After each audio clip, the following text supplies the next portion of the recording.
মানুষ আসলে বদলায় না, সময় আর পরিস্থিতির চাপে তারা তাদের আসল রূপটা দেখায় মাত্র। বাস্তবতা হলো, যার জন্য আপনি নিজের সবটুকু বিসর্জন দেবেন, দিন শেষে সেই আপনাকে অপ্রিয় বলে ছুঁড়ে ফেলে দেবে।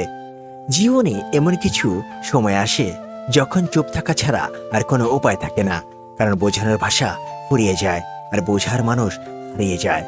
ভালো থাকাটা এমন আর অভ্যাস নয়, ওটা এখন নিখুঁত অভিনয়। আমাদের বিচ্ছেদটা এমনভাবে হলো যে শেষবারের মতো একটু মন ভরে কথা বলতে পারলাম না। সে কখনোই জানবে না তার জন্য কতটা কষ্ট পাচ্ছি। আমি তার চেহারার দিকে তাকিয়ে ভাবি কি সাংঘাতিকভাবে তার মায়া আটকে রেখেছে আমাকে। আমি কখনো ভাবিনি জীবনে এমন একটা সময় আসবে যখন লুকিয়ে লুকিয়ে কাঁদতে হবে আর সবার সামনে হাসি মুখেও থাকতে হবে। মানুষ পরিস্থিতি না বোঝে, ভুল বুঝলে মুখ ফুটে আর কিছু বলতে ইচ্ছে করে না।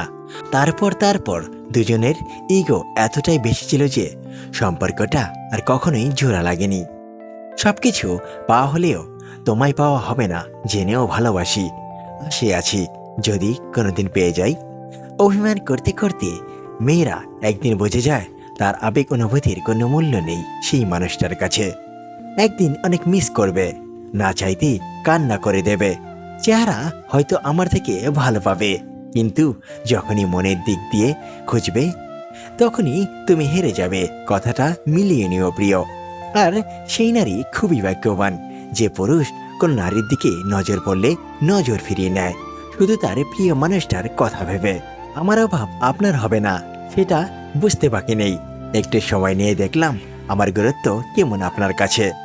তোমায় ভালোবাসি বলি অধিকার খাটাই, ভালোবাসি বলেই রাগ দেখাই, ভালোবাসি বলেই অভিমান করি, হারানোর ভয় পাই বলি আমি পসেসিভ, হ্যাঁ আমি জেলাস। অন্য কারোর সাথে আমার মতো করে মিশলে সহ্য হয় না আমার। ভালোবাসি বলেই রাগাই, শাসন করি, হ্যাঁ আমি সম্পর্ক টিকিয়ে রাখতে জানি। গল্পটা এমন নয় যে চার মানুষের অভাব ছিল, গল্পটা এমন যে আমি যাকে চেয়েছি সে আমায় চায়নি। বলেছিলাম না একদিন আমার প্রতি থাকা তোমার সকল মায়া কেটে যাবে, একদিন তুমিও আমাকে অবহেলা করবে। দেখলে মিলল তো আমার কথা। আমি নিজেকে ঘৃণা করি, আমি কাউকে ঘৃণা করি না। আমার সমস্ত ঘৃণা জমে আছে আমার ভাগ্যের ওপর, যে ভাগ্য আমাকে ভালোবাসা দিয়েছ আমার শূন্যতায় ফেলে দিয়েছে। আমি ঘৃণা করি আমার আবেগকে, যে আমাকে দুর্বল করেছে, মানুষের কাছে মাথা নিচু করিয়েছে। আর সবচেয়ে বেশি ঘৃণা করি নিজেকেই, কারণ আমি নিজেকেই তিলে তিলে নিঃশেষ করেছি, নিজেকেই বারবার ঠকিয়েছি। এরকম ভিডিও পেতে আমাদের পাশেই থাকুন। ধন্যবাদ সবাইকে। আবার দেখা হবে আমাদের পরবর্তী ভিডিওতে। সে পর্যন্ত ভালো থাকবেন, সুস্থ থাকবেন। খোদা হাফেজ।